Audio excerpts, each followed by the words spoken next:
Salut! Aujourd'hui, je te partage la recette pour faire un Cantal à la maison. On va essayer de se rapprocher au maximum de cette recette. Tu vas voir, elle est particulièrement intéressante. Je t'affiche la liste des ingrédients et c'est parti, on commence. Pour cette recette, nous partons avec 10 litres de lait cru de vache. C'est une recette particulière car on ne va pas utiliser de ferment. On va se baser sur les enzymes déjà présentes dans le lait. Je vais donc faire chauffer mon lait à 32 degrés et y ajouter directement la présure. Donc là j'ajoute 40 gouttes puisque j'ai 10 litres, mais il faut suivre les indications que tu auras sur ton paquet. Je vais laisser coaguler pendant 45 minutes.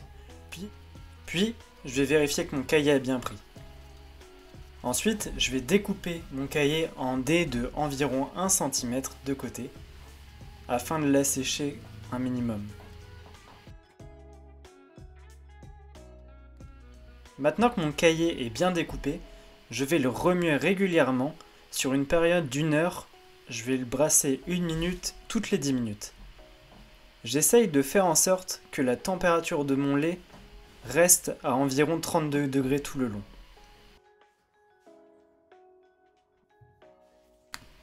Une fois cette période de temps passée, je vais venir égoutter mon caillé à travers une étamine dans un grand moule.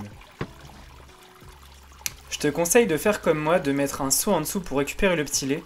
Tu peux en faire différentes recettes, ça peut toujours te servir. Lorsque tout mon caillé est dans le moule, je vais commencer à presser mon caillé. Je vais commencer par le presser à 2 kg pendant 5 minutes, puis je retourne, je represse à 3 kg pendant 15 minutes, et ensuite je vais presser 1 heure de chaque côté à 5 kg. Et si j'ai besoin de presser encore, je peux represser encore 6 heures à 5 kg. Si tu recherches du matériel pour faire ton fromage à la maison, je te renvoie, comme d'habitude sur mon site, tu trouveras tout ce qu'il faut pour le faire. La particularité des fromages comme le Cantal ou le Salers, c'est qu'ils sont broyés pour être salés. Comme tu le vois, une fois que mon caillé est formé, je viens le déchirer et je le pèse. Je vais mettre 2,5% du poids du fromage en sel. Donc, je broie mon caillé, je le pèse dans un saladier, j'ajoute la quantité de sel qui correspond et je remue le tout.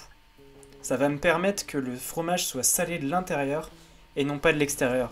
C'est ce qui fait que tu as l'impression qu'un Cantal est un fromage plus salé que les autres, alors qu'il y a la même quantité de sel. Il faut bien mélanger pour que la salaison soit homogène et éviter d'avoir des morceaux qui vont être hyper salés.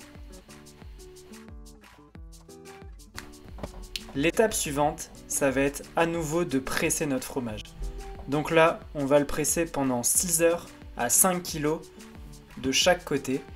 Et si tu vois que ton caillé n'est pas bien formé, tu peux le presser à nouveau, voire augmenter le poids encore. N'hésite pas à forcer un peu sur le pressage, parce que comme tu l'as broyé, il risque de s'émietter fortement.